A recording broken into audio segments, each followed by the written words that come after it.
નમસ્કાર મિત્રો, સ્વાગત છે તમારું આપણી આ યુટ્યુબ ચેનલમાં જેનું નામ છે ગુજરાતી જીકેની જમાવટ.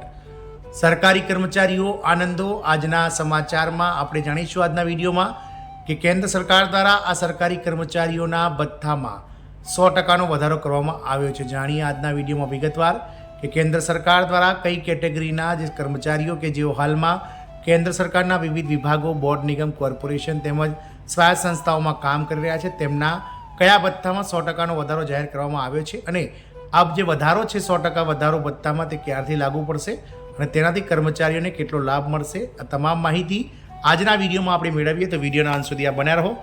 જો આપ અમારી ચેનલમાં પહેલીવાર વિડીયો જોતા હોય તો ચેનલને લાઇક, શેર અને સબસ્ક્રાઇબ કરવાનું ભૂલશો નહીં, જેથી કરીને ચેનલ પર મૂકવામાં આવતા વિવિધ ભરતીનો નોટિફિકેશન, આવા સરકારી કર્મચારી, પેન્શનર્સ વગેરેને લગતા સમાચારો તમને અમારા ચેનલના માધ્યમથી સરળતાથી ઉપલબ્ધ થઈ જાય. તો વાત કરીશું મિત્રો આજના વિડીયોમાં સરકારી કર્મચારીઓ આનંદો, કારણ કે કેન્દ્ર સરકાર દ્વારા આ કેટેગરીના જે સરકારી કર્મચારીઓ છે તેમના માટે સારા સમાચાર બહાર પાડવામાં આવ્યા છે. સરકાર દ્વારા આ કર્મચારીઓના આ ભથ્થામાં 100%નો વધારો કરવામાં આવ્યો છે. જાણીએ કયા કર્મચારીઓના કયા ભથ્થામાં 100%નો વધારો થયો છે.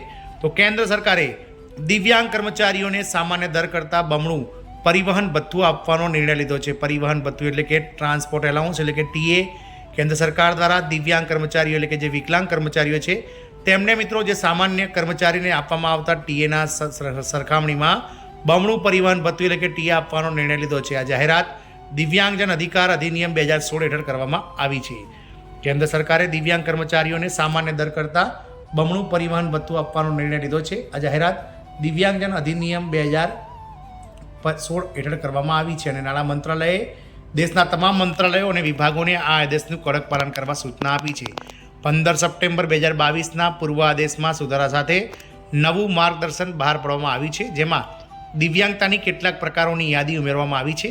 આ યાદીમાં આવનાર કર્મચારીઓને હવે બમણું પરિવહન ભથ્થું એટલે કે ટીએ એલાઉન્સ મળશે.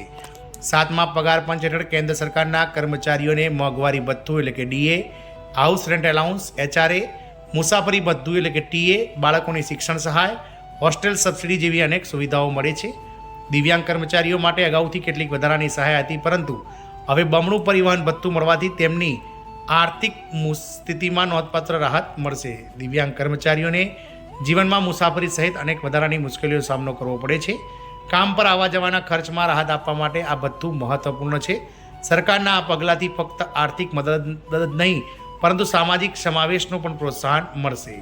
કયા પ્રકારના દિવ્યાંગ ઉમેદવારો જે છે કર્મચારીઓ છે તેમને લાભ મળશે?